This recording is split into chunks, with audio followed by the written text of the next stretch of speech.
اور اللہ تمہیں پسند کر لے، اس کا رسول تمہیں سلام پیش کرے، کل بروز قیامت تجھ سے خوش ہو، یہ کامیابی ہے۔ اور یاد رہے کہ دنیا کا 50,000 سال کل آخرت کے ایک دن کے برابر ہے۔ آپ نوٹ کریں ہماری عمریں کتنی ہیں، 50 سے 60 سال۔ تو دیکھیں اگر دنیا کو آخرت کے مقابلے میں کمپیئر کریں تو آخرت یعنی دنیا آخرت کے مقابلے میں کسی درجے میں بھی کچھ نہیں ہے۔ اندازہ لگائیں۔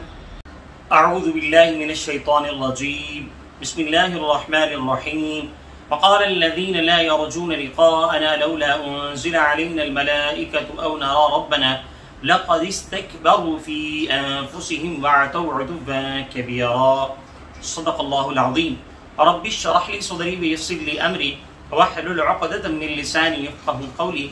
اللهم صل وسلم على نبينا وحبيبنا محمد۔ السلام علیکم ورحمۃ اللہ وبرکاتہ۔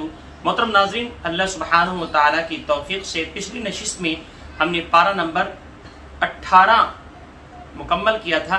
آج اللہ سبحانہ و تعالیٰ کی مدد سے پارہ نمبر 19 کا آغاز کرنے جا رہے ہیں۔ پارہ نمبر 19 میں سورۃ الفرقان کا رکوع نمبر 3 ہے، اور جس کا موضوع آپ کے سامنے میں عرض کر رہا ہوں، اس کا موضوع میں مخالفین حق کے اعتراضات نقل ہوئے ہیں کہ اللہ سبحانہ و تعالیٰ فرشتے بھیج کر ہم پر براہ راست وحی نازل کیوں نہیں کر دیتا، بذات خود سامنے آ کر کیوں نہیں بتاتا کہ محمد صلی اللہ علیہ وسلم میرے نبی ہیں۔ جواب دیا گیا کہ جس روز فرشتے ان کافروں کی جان نکالنے یا ان پر عذاب نازل کرنے آئیں گے تو اس روز ان کافروں کے لیے کوئی اچھی خبر نہ ہوگی۔ روز قیامت اللہ سبحانہ و تعالیٰ آگے بڑھ کر کافروں کی نیکیوں کو ٹھوکر مار کر ریزہ ریزہ کر دے گا۔ کافر ندامت سے اپنے ہاتھ چھپاتے ہوئے پکارے گا، کاش میں نے فلاں شخص سے دوستی نہ کی ہوتی، اس بدبخت نے مجھے نیکی سے دور رہنے اور گناہ کے کام کرنے کی بڑی کوشش کی اور نصیحت کرتا رہا گناہ کے کرنے کی۔ روز قیامت اللہ سبحانہ و تعالیٰ کے رسول صلی اللہ علیہ وسلم کی بارگاہ میں شکوہ کریں گے کہ میری قوم نے قرآن جیسی عظیم نعمت کی ناقدری کی اور اس سے کنارہ کشی کر لی۔ اب اس کے بعد اللہ سبحانہ و تعالی ہمیں قرآن کے حوالے سے اپنی ذمہ داریاں ادا کرنے کی توفیق عطا فرمائے، آمین۔ محترم ناظرین، یہاں یہ بات نوٹ کر لیں کہ جو کافر اور کفار جو بھی آپ کہہ لیجئے اچھے کام کرتے ہیں، لیکن جو اسلام کی بنیاد ہے، جو بیس ہے، وہ ان کی سٹرونگ نہیں ہے، یعنی انہوں نے کلمہ نہیں پڑھا۔ بسا اوقات یہ ہے وہ ہسپتال کھول دیتے ہیں یا پھر کوئی اچھا علاج کرتے ہیں لوگوں کے لیے کسی لالچ کے بغیر، انسانیت کی خدمت کرتے ہیں۔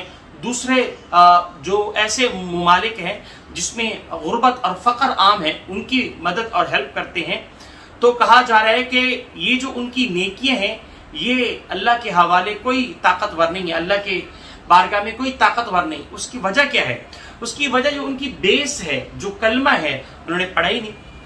ظاہر ہے ایک درخت ہے، درخت کے دو حصوں کو اگر تقسیم کر لیا جائے، ایک حصہ اس کا کیا ہوتا ہے، اس کے اوپر جو شاخیں ہوتی ہیں، جو اس کے اوپر تنے ہوتا ہے اس کا، اور نیچے کا جو حصہ ہوتا ہے، جو اس کی بیس ہوتی ہے، وہ اگر مضبوط اور سٹرونگ ہو تو اوپر جو ہے وہ زیادہ مضبوط رہے گا، اور اگر اس کی بیس ہی سٹرونگ نہ ہو تو پھر اوپر کا جو تنا ہے یا پھر آپ شاخیں کہہ لیں تو وہ کمزوری کے حوالے سے اس کو دیکھا جاتا ہے۔